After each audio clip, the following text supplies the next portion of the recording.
De 12 à 17. Ah, d'accord, ok, ok. 12, 2 Samuel. 2 Samuel 12, 12 à 17. Ok. Samuel 12, 12 à 17. 2 Samuel 12, de 12 à 17. Ok. Ça sera pas bien, non, désolé. Samuel 12, de 12 à 17.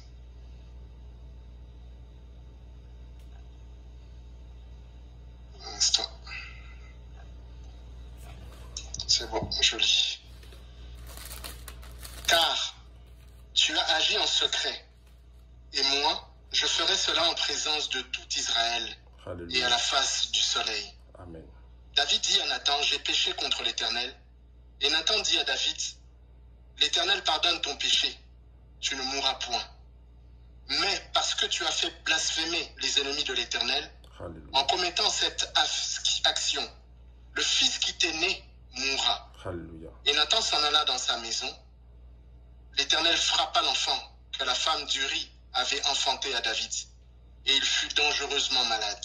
Alléluia. David pria Dieu pour l'enfant et jeûna.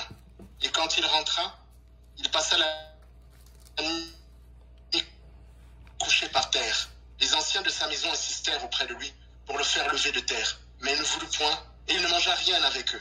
Amen. Amen. Alors, nous voyons ici là que le Seigneur avait fait une promesse à David. David est quand même entré dans le jeûne. Il s'est entêté, elle est entrée dans le jeûne. Quoi qu'il arrive, dans ces deux types de jeûnes, nous voyons qu'il y a une part que l'homme a fait.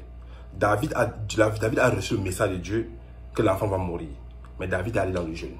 Vous savez, je ne sais pas s'il a pensé qu'il pouvait flatter Dieu dans le jeûne. Il est quand même allé dans le jeûne. Contrairement à Esther, dès qu'elle a pris l'information, elle est entrée dans le jeûne. Et Dieu a permis que ce qu'elle demande se réalise. Bien qu'il y a eu un intervalle. Vous voyez que ce soit David ou Esther, il y a eu un intervalle. L'intervalle là, j'appelle ça intervalle de communication avec Dieu.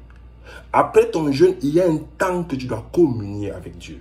Ça peut prendre un jour, ça peut prendre une semaine, ça peut prendre 2 semaines, ça peut prendre autant d'années. Mais pour que la manifestation de ce jeûne-là puisse se réaliser, il faut qu'il y ait un temps de communication. C'est que si tu te sanctifies à plus 5, il faut monter même à plus 25. Parce que dans cette communion-là, le temps que tu as, l'après-jeûne, il y a une communion avec Dieu que tu dois maintenir pour que Dieu puisse, pour que tu puisses entendre, écouter de Dieu ce qu'il a dit par rapport à ton jeûne. Ça peut se réaliser à l'immédiat, dépendant de Dieu. Nous ne sommes que des hommes. Mais il y a un temps de communication. Il y a un temps de dialogue personnel avec Dieu. C'est ça plus qu'on a jeûné dans un groupe. Ensemble, on n'a plus 21 jours de jeûne. Non. On n'a plus 6 jours de jeûne. Non. C'est ça que maintenant, après le jeûne qu'on a fait en groupe, il y a mon temps de communication avec Dieu. Et c'est ça temps-là qui est très important. Et lorsque je travaille ce temps de communication avec Dieu, après mon jeûne, Dieu va me parler. Il va me donner les directions, les directives. Mais il faudrait que je prenne ce temps-là. Ce temps-là, c'est ce qui est entre la fin de mon jeûne, l'après-jeûne, et aussi ce qui est avant la manifestation. Et donc, David est allé avec une idée, mais Dieu a rejeté.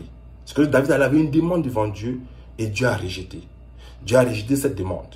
Pourquoi? Parce que l'origine de la demande de David ne rencontrait aucunement la volonté de Dieu. Et Dieu ne pouvait pas le faire.